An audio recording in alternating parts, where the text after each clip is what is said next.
Hello, hi, it's Philip Carr-Gomm here, and welcome to another Tea with a Druid, 78, 17th of June 2019, moving towards the summer solstice. It's still light outside, and it's lovely to have you here. So do say where you're from. I see Daniel from Germany is the first to pop in, followed by Ellie. Great to see you here. So pull up a chair, metaphorically, and let's gather around. Slovakia, England, Germany, and Canada are now here, and now Netherlands has joined in. Great to see you. So the observant amongst you will find something remarkable in the picture you're looking at. Have a look around, and I'll direct you towards it. A very empty, almost completely empty in tray. Now, my life is so sad that this fills me with an enormous pleasure, because like a lot of us, I reckon, I am working through loads of material all the time, letters and emails and obligations and so on, and work to be done. And so we're working towards something. And when you get an empty in tray, or almost completely empty, there's a lovely feeling of satisfaction. And like a flower in the late summer, you know it won't last for very long, and somehow it's even more beautiful because you know that in a few days' time it's going to fade and it'll be full up again like that. But there it is. And so here's what I thought would be interesting to talk about. I have a routine, which is on Mondays, I go for a swim. I go down to a little local hotel that has a swimming pool. It's usually quite empty, which is nice.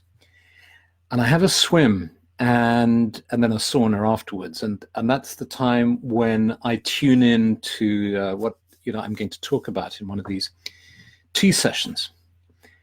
And doing a regular piece of exercise is a tremendous opportunity to do it mindfully, whether it's walking or cycling or swimming, to do what we're always counseled to do by meditation teachers and mindfulness teachers, which is to be fully present and aware in the moment. And so I do 10 lengths of breaststroke. And then I flip around on my back and I become a starfish and I float for a while on the top of the swimming pool, trying not to sink from the weight of everything I've been eating over the last few days. And then I do 10 lengths of, I don't know what it is. Somebody tell me this. It's like a sort of breaststroke upside down. So you do the frog thing with your legs. And I just splash my arms. I kind of am warming them up for doing a backward crawl. So I do a kind of breaststroke upside down or whatever it is. I Googled it because I thought it's got to have a name, but I can't find it on Ecosia, which is the environmentally friendly form of Googling. And so tell me if you know what it is. So I do that for 10, and then I do some 10 lengths of backstroke. And it just came to me as I was doing this morning that there's such a lot in there, because when I'm doing the breaststroke, I'm pushing the water away to get somewhere. And that's how I feel a lot of my life is spent, clearing things out of the way in order to get somewhere. So one of the great secrets of life is keeping lists. And so I have a big book, and everything I have to do, I write down. And then when I've done it, I tick it off. I've tried using online ones, but I prefer a piece of paper. And then when the book's finished, you have this wonderful satisfaction of a book full of lines crossed, things you had to do crossed out. And then I start a new book. So I'm working my way through them, working my way through the email tray, working my way through obligations, challenges, tasks, creative projects. You know, it's not all boring by any means. It's often very interesting stuff. And it's operating, in a sense, in its neurotic form. It's a kind of desperate clearing, so I can get a bit of peace and quiet and a bit of space to be myself, and a bit of time to connect and to be peaceful and so on. It's in its neurotic form, if you like.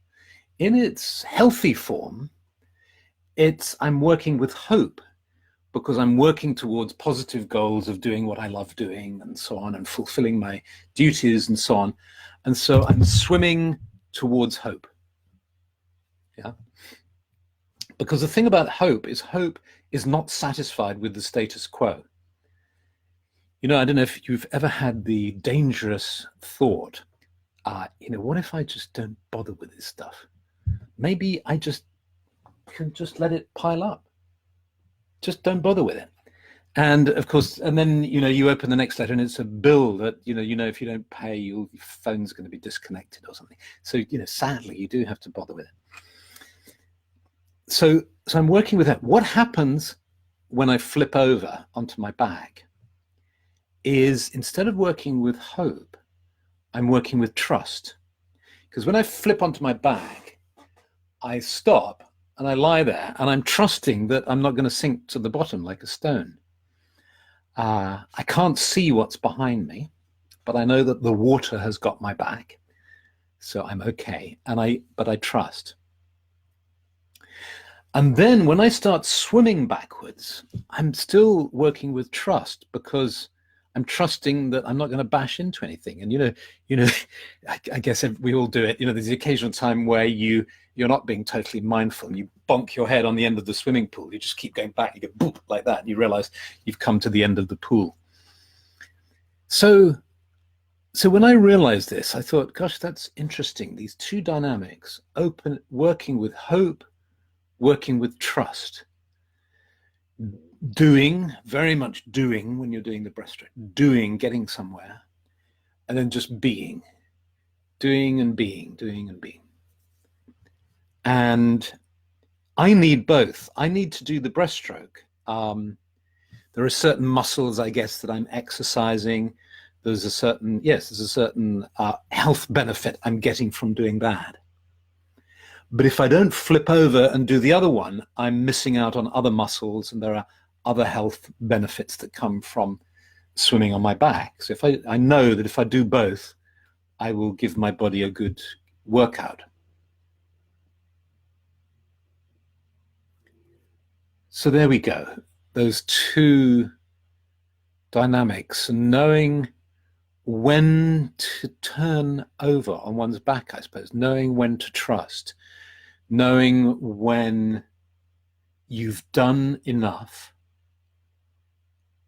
and there's nothing more you can do, and you just have to trust. And that's something that just comes with time, I think. And that's why the salmon is such a beautiful symbol of wisdom in the Druid tradition, because, you know, the fish, that the salmon knows when to really make an effort and to plow upstream against the current, not going with the flow, because that's another little nuance here. You know, we talk about, there's this sort of a new age cliche about just go with the flow. And of course, it's hugely important to kind of get that piece of wisdom, going with the flow. And the reason why it's powerful and important is, if you've been pushing your head against a brick wall for many years, you know, building a career and struggling and all the rest of it, when you finally get the go with the flow, you understand that relaxing and not pushing the river, as it's called, is really valuable. And you don't have to constantly prove that you're worth it. But like all these pieces of wisdom, they can easily become cliches, and the opposite always needs to be considered. Because what is a salmon doing? A salmon is pushing the river, if you like, when it's going in the opposite way. And so sometimes going with the flow is not what you need to do. You need to actually go in the opposite direction. And it's only time, I think, and experience and life experience that teaches us when to push and when to let go. You know, butterfly floppy. I was reading that floppy butterfly breasts, says Ellie, and I couldn't think why you were saying that to me. And you're trying to think of a name for that flipped turtle. Yes, that's what it's like. Upside down frog, flipped turtle, sculling with a whip kick. Yes, rescue swimming. Ah, yes. I don't know which is anyone a valid one? If yours is a real term as opposed to a joke, let me know. I don't know. Comfortable, that's what it is. Old German backstroke. Is that old German as in the language or as in old German people? Probably old German people. Yes. Froggy legs.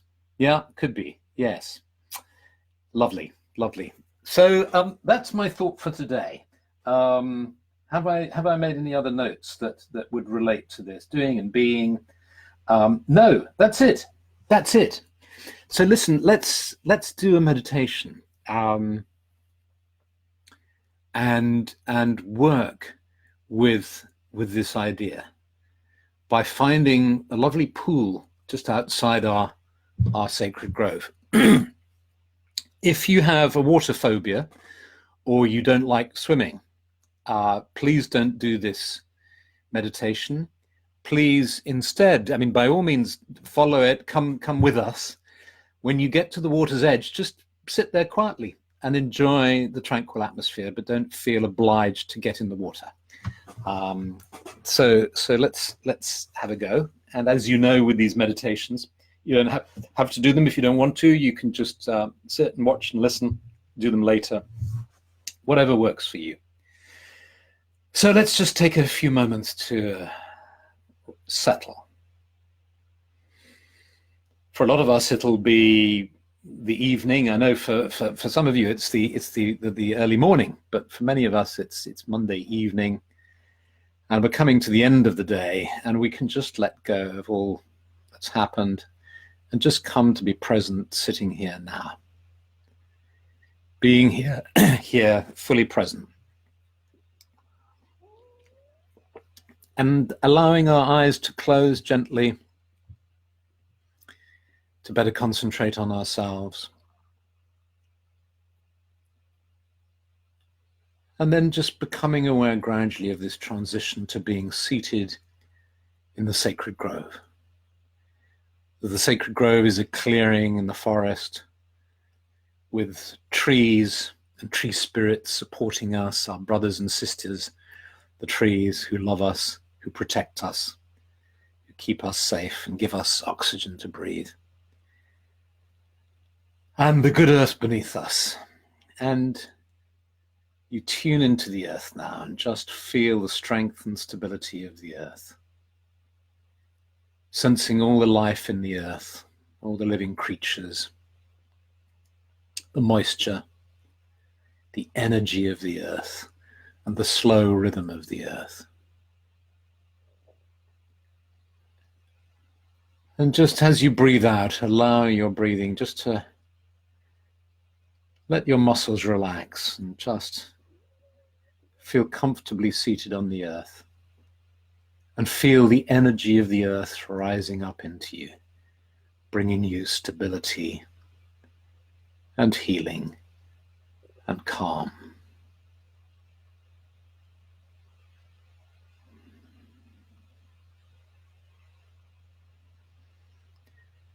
And then become aware of the roots of the trees in the earth.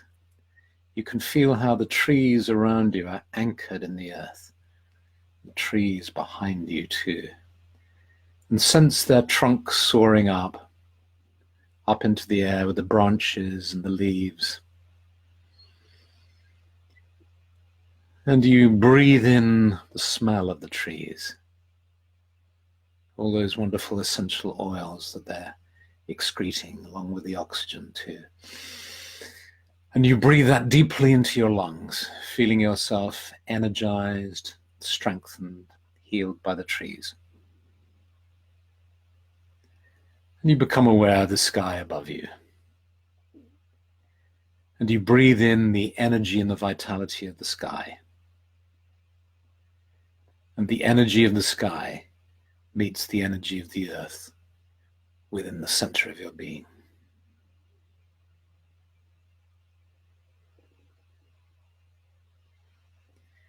And then, if you feel like it, let's just take a little journey out of the grove. You see a path that leads from the clearing, and then just effortlessly you move along this path until you come to the edge of the woods. And you find there's a small lake. In America, you'd probably call it a pond. Over in Britain, you'd call it a lake, a small lake. It's not too deep. It feels very inviting, and it's a warm, sunny day. And you might decide just to sit by the lake to contemplate it peacefully. Or if you want to go for a swim, you just take off whatever clothes you want to, if you have any on. You just to the degree you feel comfortable, or you throw them all off, and you just step into the water and you feel the cool water on your feet. And then you just swim into the water, and you just start doing a gentle breaststroke across this small lake. And just notice how it feels as you push the water to either side of you. That lovely liquid feeling of the water, the pressure of the water, and the way that simply by gently pushing, but firmly pushing to either side of you, your body just propels forward, and you have that lovely gliding feeling of just gliding forward. And you glide forward and you see the surface of the lake, the sunlight reflected on the surface. And as you swim across the lake, you have this real sense of making progress, of moving forward with a sense of hope in your heart. You come to the other side of the lake now. And then just turn around and flip onto your back and just push off with your legs from the bank, the nice muddy bank of the lake, and just push off and open your arms out so you're like a star, like a pentagram, and just float for a moment on the surface of the lake. And just feel, just trust the water, just feel the sort of silky, cool lake water on your back of your head as well. Sunlight on your body, cool water on your back. And you just feel how the water supports you. You're gently bobbing there. Just trust. You know that you can trust the water. You know that you won't sink. And so you can just let go to trust. And you feel how the water is energizing your aura. You can feel that something is changing in your, perhaps it's your electromagnetic field, your aura, your energy body. You can feel it. And it's the sunlight on you and the water on your body. And now you just gently swim on your back. Maybe you want to just kick your legs like a frog. You just imagine fondly a little frog. Perhaps he's swimming next to you. You just look to one side, and there's this little frog swimming on his back too, or her back. Just moving their legs, and you're just copying the frog, moving your arms back, just gently gliding very, very slowly across to the other bank. When you get to the other bank, just allow yourself, you find it's just the right depth, you can actually sit half in the water, half out. Little frog hops onto a lily pad to your side. And you realize how much the frog can teach you about being comfortable in the element of water, comfortable on land too, able to move between the worlds of conscious and unconscious, the other world, the inner world, this world, the physical world, with ease and simplicity and elegance. And just try and gradually come out of the water now, thanking the little frog. And just the sun and the fresh air dries you. You just pop on whatever clothes you need to pop on. And you walk back to the woods. You sense the presence of the spirits of the woods, the smell of the forest, the smell of the trees. You find yourself coming back into the clearing, back into the sacred grove. You take your place and you sit by your tree, feeling the earth beneath you,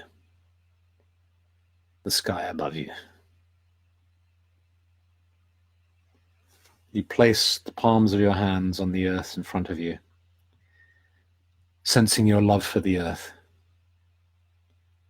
May the earth and all her realms be preserved and protected. You bring your hands up to your heart. You place the palms of your hands on your heart, sensing love, peace, and calm within you.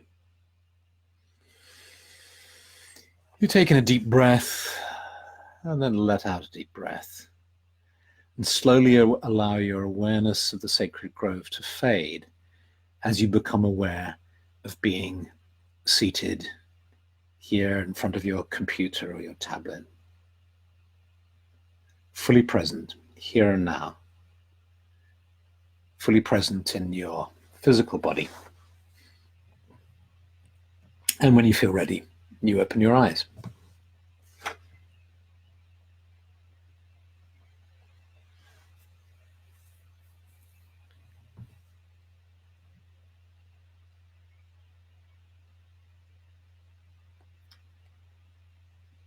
Heather Brewer makes an interesting comment which contradicts what I had understood about the United States.